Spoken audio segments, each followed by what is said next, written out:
우리가 먹는 채소 중에는 잎을 먹는 것도 많지만 뿌리를 먹는 식품도 많습니다. 뿌리 채소에 영양 성분이 많이 함유되어 있다는 건 다들 알고 계실 텐데요. 그런데 문제는 뿌리 채소는 보관하기가 좀 까다롭습니다. 잘못 보관하면 금방 썩어서 못 먹게 되고 또 싹이 올라와서 난감할 때 분명 있으셨을 겁니다. 뿌리 채소 중에는 싹이 나면서 치명적인 독성이 생기는 식품도 있고 싹이 났어도 먹어도 되는 채소가 있습니다. 뭐든 싹이 났다고 독성이 다 생기는 건 아닙니다. 또 싹이 난 걸 섭취하면 치명적인 독성이 있는 식품도 분명히 있습니다. 이런 뿌리에 싹이 올라오고 있다면 절대로 드시면 안 됩니다. 그 이야기 지금 시작합니다. 안녕하십니까. 주회사 전성시대입니다. 뿌리 종류 식품들은 시간이 지나면 다 싹이 나게 됩니다. 싹이 나는 건 씨앗에서만 나오는 게 아니죠. 요즘 새싹들이 건강에 좋다고 인기가 대단합니다만 뿌리에서 올라온 새싹은 독성이 생기는 게 있기 때문에 함부로 섭취하면 큰일 납니다. 같은 뿌리 채소라도 종류에 따라 싹의 특성도 다르고 독성의 유무도 다릅니다. 그런데 요즘 새싹이 몸에 좋다고 인기가 좋은데 무조건 새싹은 다 몸에 좋은 건지 또 뿌리 채소에 싹이 나면 독성이 생긴다고 하던데 싹이 나면 다 버려야 하는 건지 이거 헷갈려 하시고 궁금해 하시는 분들 많습니다. 그래서 제가 정리를 해봤습니다. 뿌리를 먹는 채소는 종류도 참 많습니다. 무, 당근, 우엉 이런 고든 채소도 있고 고구마, 감자, 생강, 토란, 양파, 마늘 그 외에도 참 많습니다. 그러면 싹이 나와도 독성이 없는 먹어도 되는 뿌리 채소는 어떤 게 있을까요? 그것부터 알아보도록 하겠습니다. 마늘도 통마늘 그대로 보관하고 먹다 보면 싹이 잘 올라옵니다. 사다 놓고 냉동실에 보관하지 않으면 금방 삐죽이 고개를 내밀고 올라옵니다. 그 마늘싹 먹어도 될까요? 마늘은 수분이 많아서 금방 곰팡이가 피고 싹이 나는데요. 마늘싹은 독성이 없어서 먹어도 됩니다. 저 어렸을 때는 병에다 물을 넣고 양파처럼 생긴 커다란 마늘을 골라서 병에다 양파 키우듯이 키웠습니다. 이파리가 많이 자라면 잘라서 먹기도 했었죠. 싹이 자란 통마늘은 식감과 맛은 떨어지지만 마늘싹은 오히려 항암 성분과 항산화 성분은 증가한다고 합니다. 그렇기 때문에 건강에 더 좋게 작용한다고 알려져 있는데요. 또 마늘싹은 마늘보다 철분과 칼슘이 8배나 더 많고 간 기능과 혈당을 개선하는 알리닌도 풍부하게 함유되어 있습니다. 마늘싹은 독성도 없고 따봉입니다. 양파는 어떨까요? 양파도 싹이 참 빠르게 잘 올라옵니다. 싹이 난 양파는 먹어도 될까요? 양파싹도 독은 없습니다. 그런데 양파는 싹이 머리를 들기 시작하면 양파에 있던 영양분은 싹으로 가기 시작합니다. 그래서 양파싹이 많이 자라면 양파는 먹을 수가 없게 되지요. 그러면 싹이 난 양파는 버려야 할까요? 아닙니다. 양파는 수명을 다했지만 양파싹은 드시면 됩니다. 그냥 반찬 만들 때 파 대신 넣어서 드시면 좋습니다. 그런데 양파를 보관할 때 너무도 잘 상해서 버렸던 적 있으실 텐데요. 양파를 보관할 때 양파가 서로 지들끼리 닿지 않게 보관하는 게 좋습니다. 지들끼리 닿으면 더 빠르게 짓무르게 됩니다.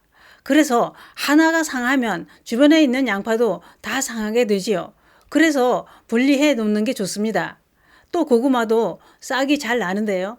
고구마도 싹이 나기 시작하면 독성이 생길까요? 고구마에는 싹이 나고 있어도 독성은 없습니다. 그래서 싹을 떼어내고 드셔도 되는데 싹이 나기 시작하면 고구마의 맛은 떨어집니다. 고구마도 싹을 키우느라 고구마에 있는 양분을 싹으로 보내게 되면서 맛이 없게 되니 싹이 나지 않게 보관하시고 싹 나기 전에 얼른 드셔야 아깝지 않습니다. 당근도 사다 놓고 먹다 보면 싹이 올라옵니다. 당근싹도 독성이 생길까요?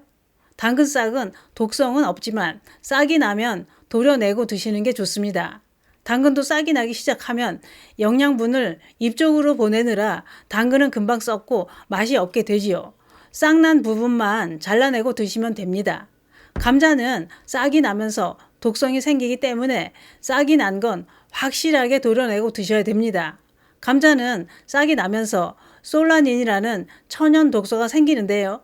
이 솔라닌 독성은 식중독을 일으키는 요소라고 합니다. 30mg 정도만 섭취해도 복통과 위장장애, 두통, 그리고 현기증이 나타나게 되면서 심하면 사망할 수도 있습니다.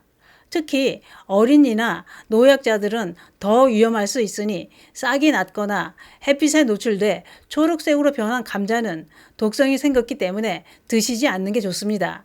그러면 감자를 싹이 나지 않게 보관할 수 있는 방법은 없을까요? 있습니다. 감자에 싹이 나지 않게 보관하려면 사과와 함께 보관하면 싹이 안 납니다. 그 이유는 사과에서 나오는 에틸렌 가스가 감자의 싹이 나오는 걸 억제해 주기 때문인데요. 그야말로 사과가 감자의 싹을 잘라버린 겁니다. 감자는 사과가 강적입니다. 감자가 10kg 정도라면 사과 한 개만 넣어놔도 싹이 나는 것을 막을 수 있습니다. 또 감자와 양파를 함께 보관하면 빨리 상하게 됩니다. 둘을 함께 두면 사고가 터지니 함께 두시면 안 됩니다. 토란은 어떨까요? 토란도 보관해 놨더니 싹이 올라옵니다. 그런데 토란은 싹이 나도 독성은 생기지 않으니 손질해서 드시면 됩니다. 생강도 싹이 나지요. 생강은 조금만 상하거나 곰팡이가 생기면 아플라톡신이라는 무서운 독이 생기기 때문에 섭취하면 안 됩니다. 그런데 생강에 싹이 나면 그 싹도 독성이 생길까요? 그건 이렇습니다. 생강은 싹이 나도 독성은 없습니다. 상하면 무서운 독성이 생기지만 싹이 난 건 안심하고 드셔도 됩니다. 그러나 조금이라도 상한 건 도려내고 드시는 것도 하시면 안 됩니다. 눈에는 안 보이는 독성이 퍼져 있을 수 있으니 미련 없이 다 버리셔야 됩니다. 또 인삼을 구매해서 보관해 놓고 먹다 보면 싹이 날 때도 있습니다. 이거 독성이 생기는 거 아닐까요? 봄에 수확하는 인삼은 싹이 올라오기 전에 수확을 합니다. 그러니 새싹이 나올 수밖에 없는데요. 인삼은 싹이 났다고 해서 독성이 생기지는 않습니다.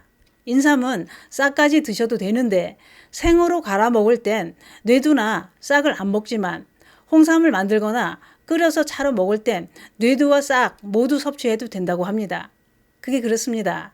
방송을 보시고 다 아는 얘기다 하시는 분들도 계실 겁니다. 그런데 모르시는 분들도 계십니다. 영상을 보시고 뿌리 채소에 싹이 나도 독성이 없는 식품들은 안전하니 그냥 드시면 됩니다. 싹이 나면서 독성이 생기는 감자는 조심하시기 바랍니다. 뿌리 채소는 싹이 나지 않게 잘 보관하시고 싹이 나기 전에 드시는 게 좋습니다. 감사합니다.